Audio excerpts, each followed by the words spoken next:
Welcome to Meet the Press Now. I'm Chuck Todd, reporting from Washington. We have a bunch of new developments today on the Biden administration's difficulty in dealing with the border and, of course, the political quagmire that involves anything having to do with immigration. We've got a highly suspect claim from Russia that charges Ukraine attempted to somehow assassinate President Putin. And the Fed just raised interest rates to a 16-year high as it continues to try to fight rising inflation. But their rate hike came with a caveat. But we're going to begin today where we've had to begin so many shows in recent months. Breaking news of death and injuries from an active shooter situation. This time the location is Midtown Atlanta, a medical center. Authorities say at least one person has been killed, 4 others injured. The gunman apparently is still on the loose and is considered armed and dangerous. The Atlanta PD released these images of the suspected gunman, 24-year-old Deion Patterson. Moments ago, police told reporters that Patterson opened fire while he was in the waiting room of the medical facility. He then carjacked a vehicle and fled the scene. These images appear to show the suspect inside the medical center with a gun. Police tell NBC News that they believe he was there with his mother for an appointment.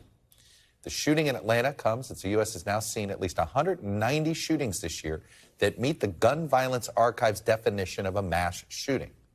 So to put that in perspective, Meet the Press Now has been continually updating this map of mass shootings this year. Again, the definition being 4 or more injured, not necessarily killed, but injured by one gunman. We didn't have to update it today. Why?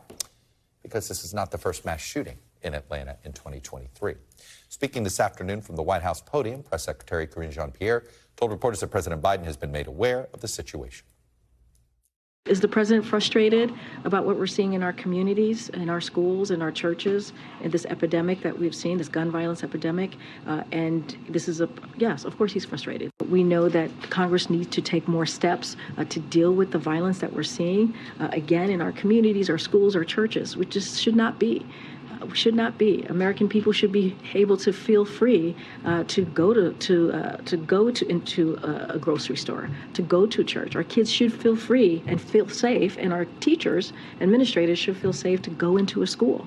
And right now, we're seeing weapons of war on our streets. Minutes ago, Georgia Senator Sen Warnock spoke about the shooting from the Senate floor and said that his own children were at the time on lockdown in their school in Atlanta. I think that the unspoken assumption is that this can't happen to me. But with a mass shooting every day,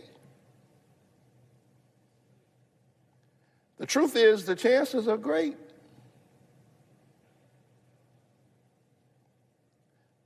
I shudder to say it, but the truth is, in a real sense, is only a matter of time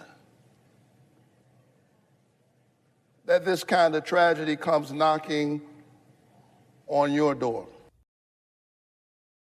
Thanks for watching our YouTube channel. Follow today's top stories and breaking news by downloading the NBC News app.